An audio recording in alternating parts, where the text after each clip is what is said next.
कुपवाडमधल्या मुख्य रस्त्यावरील जकात नाक्याजवळ पोलिसांनी गांजा असलेली इनोव्हा गाडी पकडली।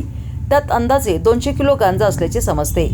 नंबर प्लेट नसलेल्या एका वाहनात मोठ्या प्रमाणात गांजा असल्याची माहिती गुन्हा अन्वेषण शाखेला मिळाली। त्यानुसार सापळा लावण्यात आला होता। दरम्यान कुपवाड पोलीस ठाण्याचे सहाय्यक पोलीस निरीक्षक आनंदराव घाडगे ते पेट्रोलिंग करत असताना विना नंबर प्लेट असलेली इनोव्हा गाडी भरधाव वेगाने जात होती।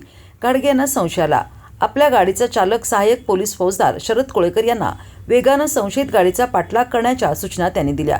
या गाडीचा चित्तथरारक पाठलाग सुरू केला।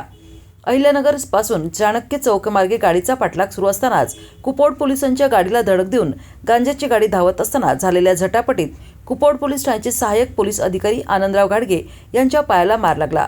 इनोव्हा गाडीचा चालक आरोपी हा नशेत गाडी चालवत होता। गुन्हा अन्वेषण शाखेच्या पोलिसांना माहिती समजली होती। ते पोलीस इनोव्हामध्ये गांजा असल्याच्या गाडीच्या मागावर होतेच। मात्र कुपवाडचे सहाय्यक पोलीस निरीक्षक आनंदराव घाडगे यांना संशय आल्यानंतर त्यांनी गाडीचा पाठलाग सुरू केला। त्यामुळे ही गाडी पकडली गेली। मुख्य रस्त्यावर पोलिसांना नाकाबंदीची सूचना केली। अखेर जकात नाक्याजवळ पोलिसांनी ही गाडी अडवली।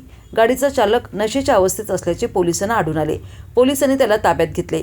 गुन्हे अन्वेषण शाखा आणि कुपवाड पोलीस यांच्या संयुक्त कारवाईमुळे मोठ्या प्रमाणात गांजा असलेली गाडी पकडली गेली। त्या ठिकाणी गुन्हे अन्वेषण शाखेचे पोलीस पथकांनी पंचनामा सुरू करून गुन्हा दाखल करण्याची कारवाई सुरू केली।